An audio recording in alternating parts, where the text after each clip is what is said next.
एक बार की बात है। एक गांव में एक पागल मजदूर रहता था। उस पागल मजदूर को उसका मालिक ने उसे मिट्टी खोदने का काम दिया। जब वह मिट्टी खोद रहा था तब उस मिट्टी में से एक चमकती हुई खूबसूरत हीरा मिला। लेकिन उस पागल मजदूर को पता नहीं था कि वह एक कीमती हीरा है। उस पागल मजदूर को वह हीरा बहुत ही पसंद आई, इसलिए वह हीरे को अपने मालिक से छुपाकर अपने घर लेकर आ गया। तो उस पागल मजदूर ने हीरे को अपने गले में बांधकर अपने गांव में इधर उधर घूमने लगा। एक दिन जब वह पागल मजदूर अपने गांव से बाजार की तरफ जा रहा था तो उसी गांव का एक सेठ जी था जो एक छोटी सी किराने की दुकान चलाता था। तो उन्होंने उस पागल मजदूर के गले में उस चमकती हुई पत्थर को देखकर हैरान हो गया और उस पागल मजदूर से पूछा कि यह क्या है जो तुम्हारे गले में इतनी खूबसूरत चमक रही है। पागल मजदूर ने कहा कि यह एक चमकीला पत्थर है, जब मैं मिट्टी खुदाई का काम कर रहा था तब मुझे मिला हुआ था। सेठ जी को वह चमकीला पत्थर पसंद आ गई। सेठ जी ने उस पागल मजदूर से कहा कि यह पत्थर तुम मुझे कितना में दोगे। उस पागल मजदूर ने कहा कि मैं इस पत्थर को क्या करूंगा, आपको जो सही लगता है आप मुझे दे दो। सेठ जी ने उस चमकीले पत्थर को 100 रुपए में खरीद लिया और अपनी दुकान के तराजू में बांध दिया। जो भी सेठ जी की दुकान पर खरीदारी करने के लिए आते और उस चमकीले पत्थर को देखकर बहुत ही तारीफ करने लग जाते। इस बात को सुनकर सेठ जी बहुत खुश हो जाते। तो एक बार जब जौहरी वाले सेठ जी की दुकान पर कुछ खरीदारी करने के लिए आया और जब वह कीमती हीरे को सेठ जी की दुकान पर बांधा हुआ देखा तो उसे समझ में आ जाता है कि वह कोई मामूली हीरा नहीं है, वह बहुत ही कीमती हीरा है। वह सेठ जी से पूछता है कि यह क्या है और इसे आपने तराजू में क्यों बांधे हुए हैं। तब सेठ जी उस जौहरी से कहता है कि यह एक चमकीला पत्थर है, मैं इस पत्थर को एक पागल मजदूर से 100 रुपया में खरीदा था। वह जौहरी से कहता है कि अगर तुम इसे खरीदना चाहते हो तो 200 रुपए मुझे दे दो और इसे यहाँ से ले जाओ। वह जो जौहरी था वह बहुत ही कंजूस था। उसने सेठ जी से कहा कि मैं इस चमकीले पत्थर का 150 रुपए ही दे सकता हूँ, चाहिए तो बोलो, नहीं तो मैं जा रहा हूँ। सेठ जी ने अपनी 200 रुपए में ही अड़ा रहा। वह जौहरी यह सोचकर वहां से चला गया कि आज सेठ जी नहीं मानेंगे, कल आऊंगा और सेठ जी से 150 रुपए में खरीद कर यहाँ से चला जाऊंगा।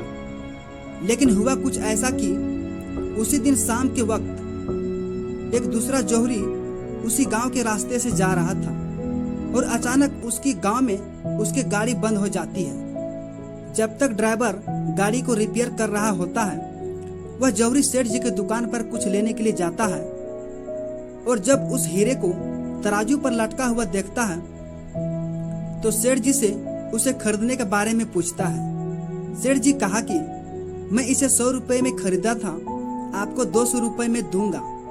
वह जौहरी बहुत ही होशियार था, उसने 1 सेकंड भी लेट नहीं किया और तुरंत सेठ जी को 200 रुपए देकर वह हीरे को लेकर वहां से चला गया।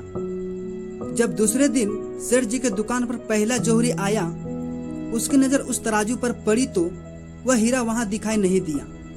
सेठ जी से तुरंत पूछा कि वह चमकीला पत्थर कहाँ है। सेठ जी ने कहा कि कल तुम्हारे जाने के बाद एक दूसरा साहब आया और 200 रुपए में खरीद कर यहाँ से लेकर चला गया। यह सुनने के बाद जौहरी को बहुत ही पछतावा हुआ और उसे गुस्सा भी आया।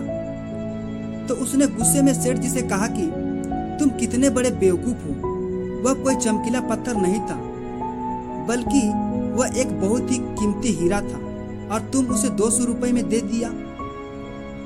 अब यह सुनने के बाद सेठ जी ने जौहरी से कहा कि साहब, मुझे तो पता नहीं था कि वह कीमती हीरा है और आपको यह पता होने के बावजूद भी आप 150 रुपए के लिए झगड़ा कर रहे थे। तो मुझसे बड़ा बेवकूफ तो आप हैं जिन्होंने 150 रुपए के लिए एक कीमती हीरे को दूसरे के हाथों में जाने दिया। दोस्तों, इस कहानी से हम सभी को 3 बहुत बड़ी सीख मिलती है।